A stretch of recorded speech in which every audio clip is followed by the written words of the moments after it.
प्यारे विद्यार्थियों, आप सभी को मेरा नमस्कार। मैं डॉक्टर नेमीचंद कुमावत, सहायक आचार्य हिंदी विषय, राजकीय महाविद्यालय की आपकी बीए पार्ट थर्ड विषय हिंदी साहित्य के प्रथम प्रश्न पत्र की इस ऑनलाइन कक्षा में मैं आप सभी का हार्दिक अभिनंदन और स्वागत करता हूं। प्यारे विद्यार्थियों, पिछली ऑनलाइन कक्षाओं में हमने रस के प्रमुख अवयव और रस निष्पत्ति, जो आपके प्रथम प्रश्न पत्र की विषय वस्तु है, जिस पर 10 अंकों का एक प्रश्न आएगा, उस पर मैंने 3-4 ऑनलाइन कक्षाएं लेकर के आपको विस्तार से पढ़ाया। और इसी प्रथम प्रश्न पत्र में एक पाठ्यक्रम आपका यह है कि आधुनिक काल का इतिहास, आधुनिक काल की कविता का प्रवृत्तिगत इतिहास एवं कवियों का संक्षिप्त परिचय से संबंधित एक 12 अंकों का प्रश्न आपका आएगा, जिसमें भारतेंदु युग, द्विवेदी युग, छायावाद, प्रगतिवाद, प्रयोगवाद, नई कविता, साठोत्तरी कविता, नवगीत आदि ये आधुनिक काव्य धाराएँ हैं। और इनके ऊपर अथवा में प्रश्न आता है एक, और वो एक ही 12 अंकों का होगा। तो पिछली ऑनलाइन कक्षाओं में हमने आधुनिक काल की प्रमुख परिस्थितियाँ और भारतेंदु युगीन काव्य धारा के प्रमुख कवि और उनकी प्रवृत्तियों को पढ़ा। साथ ही दूसरी काव्य धारा द्विवेदी युगीन कवि और प्रमुख प्रवृत्तियों पर हमने विस्तार से चर्चा की है। और आज हम आधुनिक काल की तीसरी काव्य धारा को पढ़ाने जा रहे हैं, और इस छायावाद में आप सभी का पुनः हार्दिक अभिनंदन और स्वागत। तीसरी काव्य धारा छायावाद है, जिसका आरंभ 1918 ईस्वी से होता है और समापन 1936 ईस्वी तक हो जाता है। छायावाद का एक संक्षिप्त परिचय हम यहाँ पर ले रहे हैं। छायावाद नामकरण किस आधार पर तथा किसके द्वारा किया गया, यह अभी तक अनिश्चित है। जहाँ तक छाया और वाद का संबंध है, छायावादी काव्य के स्वरूप या उसके लक्षणों से उसका कोई संबंध नहीं है। आचार्य रामचंद्र शुक्ल जी का विश्वास था कि बंगला भाषा की आध्यात्मिक प्रतीकवादी रचनाओं को छायावादी कहा जाता था। अतः हिंदी में भी इस प्रकार की रचनाओं के लिए जिनका संबंध आत्मा और परमात्मा से जोड़ करके आध्यात्मिक भावनाओं की अभिव्यक्ति की गई, उससे छायावाद नाम चल पड़ा। डॉक्टर हजारी प्रसाद द्विवेदी जी आचार्य रामचंद्र शुक्ल जी के मत का खंडन करते हुए कहते हैं कि बंगला भाषा में छायावाद कभी चला ही नहीं था। तो इन्होंने द्विवेदी जी ने शुक्ल जी के मत का खंडन किया। और हिंदी की कुछ पत्र पत्रिकाओं जैसे श्री शारदा और सरस्वती में क्रमशः सन 1920 और 1921 में मुकुटधर पांडेय और श्री सुशील कुमार जी द्वारा 2 लेख हिंदी में छायावाद शीर्षक से प्रकाशित हुए थे। अतः स्पष्ट है कि हिंदी में इस नाम का प्रयोग 1920 ईस्वी के आसपास होने लग गया था, और छायावाद का आरंभ 1918 ईस्वी से हिंदी साहित्य के दृष्टिकोण से माना जाता है। इससे ये संभव है कि मुकुटधर पांडेय ने ही इसका सर्वप्रथम आविष्कार किया हो, और पांडेय ने इसका प्रयोग व्यंग्यात्मक रूप में छायावादी काव्य की अस्पष्टता, यानी जिनका कुछ और अर्थ निकलता है, छाया के लिए किया था।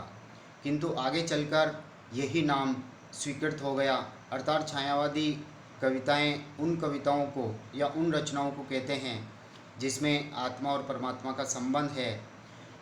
यानी बात आत्मा की कही जा रही है तो उसकी छाया कहीं और परमात्मा पर पड़ रही है, यानी आध्यात्मिकता से उसका संबंध जोड़ दिया गया है। और अस्पष्टता का तात्पर्य कि उसका कोई और अर्थ निकल रहा हो, स्पष्ट न होकर के लाक्षणिक या व्यंग्यात्मक रूप में अन्य अर्थ को व्यंजित करती है। 7वें बिंदु की ओर चलते हैं। जयशंकर प्रसाद जी ने कहा है, मोती के भीतर छाया जैसी तरलता होती है, वैसी कांति की तरलता अंग में लावणी कही जाती है।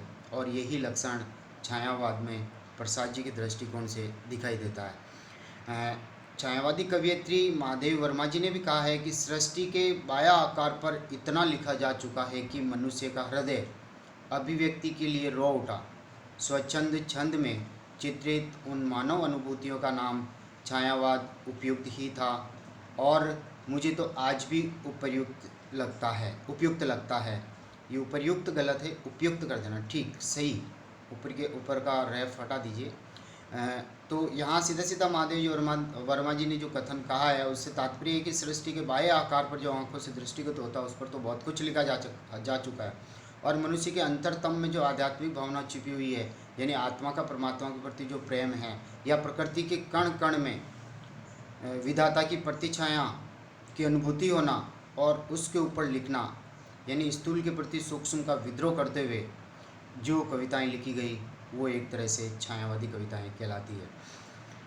90 बिंदु की ओर चलते हैं। एक विशेष प्रकार की मानसिक चेतना है जिसमें व्यक्ति अंतर्मुखी होकर यानी अपने में सिमट कर बाह्य जगत की अपेक्षा अंतर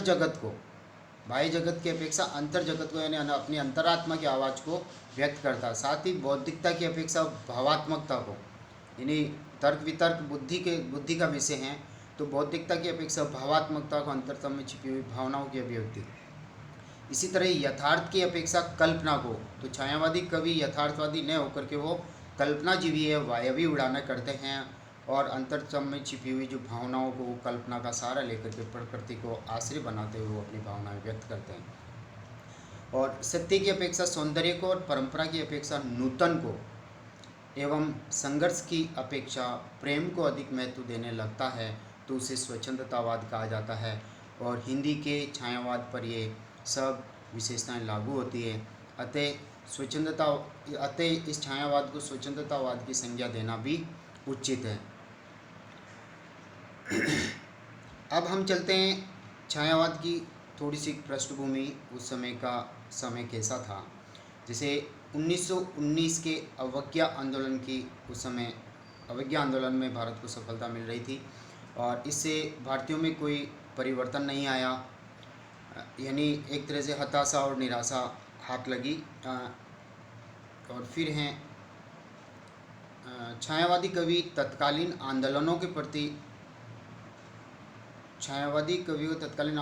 प्रति उदासीनता का जो कारण है वैयक्तिकता में लीन हो जाना, राजनीतिक निराशा नहीं है।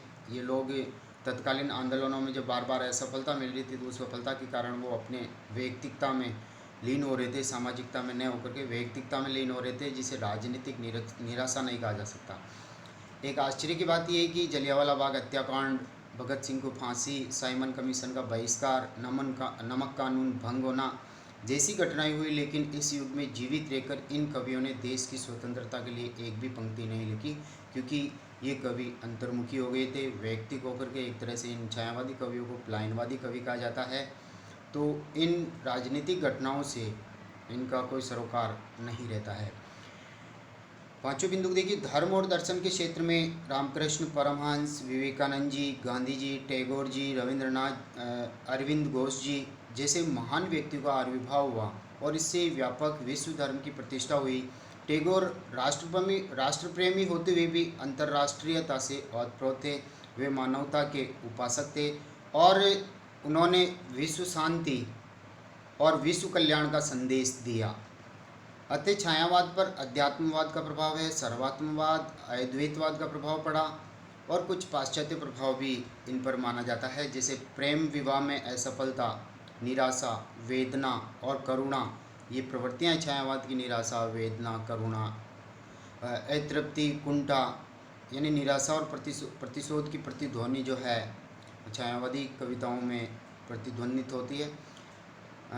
प्रेम विवाह के विदेशी स्वप्न स्वदेशी समाज की रूढ़ियों से टकरा करके चकनाचूर हो गए थे। तो ये थी छायावाद का एक सामान्य परिचय, इसके उद्भव और विकास की क्या पृष्ठभूमि है और छायावाद की तत्कालीन परिस्थितियाँ कैसी थी जब कवि लिख रहे थे। और अब हम चलते हैं छायावाद के जो प्रमुख जो कवि हैं, मुख्यतः 4 कवि माने जाते हैं जिनको आधार स्तंभ कहा जाता है, और वो है प्रसाद, पंत, निराला और महादेव वर्मा, यानी जयशंकर प्रसाद, सुमित्रानंदन पंत और सूर्यकांत त्रिपाठी निराला और महादेव वर्मा।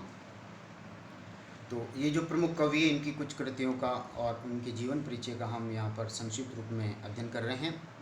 जयशंकर प्रसाद जी, इनका जन्म 1889 ईस्वी को काशी के सुगनी साहू वैश्य परिवार में जो तंबाकू का व्यापार करता था वहाँ हुआ और इनकी मृत्यु 1937 ईस्वी में हुई।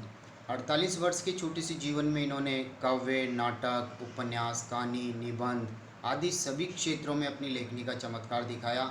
और यहाँ इनके प्रमुख काव्य ग्रंथ इस प्रकार हैं। चित्राधार 1906 से 9 तक की कविताएं इसमें संग्रहित हैं। प्रेम पथिक 1905 में ये ब्रज भाषा में प्रकाशित हुई थी और उसके बाद में 1913 ईस्वी में इसका प्रकाशन खड़ी बोली में हुआ। करुणालय 1913 ईस्वी, महाराणा का महत्व 1914 और कानन कुसुम 1912 से 1916 ईस्वी तक। ये थी छायावाद के आरंभिक काल की रचनाएं। और अब जो छायावादी जो रचनाएं हैं वो है झरना 1918 ईस्वी में, आंसू 1925, लहर 1931 से 32 तक की कविताएं और कामायनी 1936। ये झरना, आंसू, लहर और कामायनी ये 4 ही इनकी छायावादी रचनाएं हैं। वस्तुतः ये एक अच्छे कहानीकार भी हैं जयशंकर प्रसाद जी। छाया, प्रतिद्वंदी, इस तरह से इनके इंद्रजाल इनके कहानी संग्रह हैं।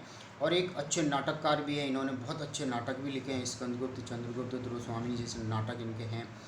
अब हम आगे की ओर बढ़ते हैं। जयशंकर प्रसाद जी के बाद जो दूसरे नंबर पे जो कवि आते हैं सुमित्रानंदन पंत जी, इनका जन्म 1900 ईस्वी में। प्रमुख इनकी रचनाएं देखिए, वीणा, ग्रंथि, पल्लव, गुंजन, युगांत, युगवाणी, ग्राम्या, स्वर्ण किरण, स्वर्णधूलि, युगांतर, उत्तरा, रजत शिखर, शिल्पी, अतिमा, लोकायतन ये इनका महाकाव्य है। अब हम यहाँ एक तरह से देख रहे हैं कि ये वीणा से लेकर के 5 नंबर तक की रचना युगांत, ये जो रचनाएं इनकी छायावादी कृतियाँ हैं, वीणा, ग्रंथि, पल्लव, गुंजन और युगांत। और युगवाणी यहाँ से इनकी प्रगतिवादी रचनाएं आरंभ हो जाती है। युगवाणी और ग्राम्या ये प्रगतिवाद के कालखंड में लिखी हुई है। उसके बाद में स्वर्ण किरण, स्वर्णधूलि, क्योंकि हवा और धूप पानी की तरह ये भी इनकी काव्यधारा भी बदलती गई है। और युगांतर, युगों के बाद यानी नई कविता तक भी ये गए हैं। और अरविंद दर्शन से ये कवि प्रभावित हैं। अब हम आगे की ओर बढ़ते हैं। तीसरे कवि जो है सूर्यकांत त्रिपाठी निराला जी, जो 1887 ईस्वी में इनका जन्म और 1961 ईस्वी में इनका निधन। और सूर्यकांत त्रिपाठी जी की जो पहली कविता है वो जूही की कली 1916 ईस्वी में प्रकाशित हुई थी। और इनका पहला काव्य अनामिका शीर्षक से प्रकाशित हुआ जो 1923 ईस्वी में। और इनकी जो प्रमुख रचनाएं हैं वो यहाँ देखिए, अनामिका 1923, परिमल 1929, गीतिका 1936, तुलसीदास 1938, कुकुरमुता 1948, नए पत्ते 1946, बेला 1946, अर्चना 1950, आराधना 1953, गीत गुंज 1954। ये सूर्यकांत त्रिपाठी निराला जी की रचनाएं हैं। एक अणिमा 1943 ईस्वी। तो प्यारे विद्यार्थियों, इनको आप, क्योंकि आपके पाठ्यक्रम में केवल आधुनिक काल की काव्य धाराओं का प्रवृत्तिगत इतिहास या प्रवृत्तिगत अध्ययन एक तरह से हैं और साथ में कवियों का संक्षिप्त परिचय हैं, तो ये संक्षिप्त परिचय के दृष्टिकोण से ही आपको यहाँ मैटर उपलब्ध मैंने कराया है। और हम अब अंतिम कवयित्री की ओर बढ़ते हैं जो महादेवी वर्मा है। 1907 ईस्वी में इनका जन्म। निहार, रश्मि, नीरजा, संधि गीत, दीपशिखा, शब्दपर्णा ये इनकी रचनाएं जो यामा संग्रह में ये सारी रचनाएं संकलित हैं। और कुछ और फुटकर कवि भी छायावाद के में माने जाते हैं, जैसे डॉक्टर राम कुमार वर्मा 1905 ईस्वी में इनका जन्म। जैसे अंजलि, अभिशाप, रूपराशि, चित्ररेखा, चंद्रकिरण, संकेत, जौहर, एकलव्य पर जौहर और एकलव्य ये एक तरह से प्रबंध काव्य इनके। तो राम कुमार वर्मा जी के बाद में कुछ और कवि हैं जैसे उदय शंकर भट्ट, इनका देखिए तक्षशिला, मानसी, राका, विसर्जन, युगदीप, अमृत और विष, यथार्थ और कल्पना इत्यादि, अंतर्मंथन सॉरी। और ये 6 कवि इनमें हैं, लेकिन मुख्यतः 4 ही है, जैसे प्रसाद, पंत, निराला और महादेवी वर्मा। तो प्यारे विद्यार्थियों, आज हमने छायावाद की पृष्ठभूमि देखी है, उनके तत्कालीन परिस्थितियाँ कैसी थी उस समय को हमने देखा, पढ़ा है।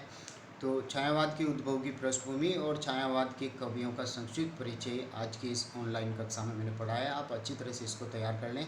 आपके जब प्रश्न आता है तो ये आएगा कि छायावाद की पृष्ठभूमि को स्पष्ट करते हुए छायावादी कवियों का संक्षिप्त परिचय देकर छायावादी युगीन प्रवृत्तियों का वर्णन कीजिए। तो हम अगली जो ऑनलाइन कक्षा होगी उस ऑनलाइन कक्षा में हम छायावाद की परिभाषा, उसका अर्थ और छायावाद की प्रमुख प्रवृत्तियों को हम पढ़ेंगे। और आज की मैं इस ऑनलाइन कक्षा को यहीं समाप्त करता हूँ। जय हिंद, जय भारत।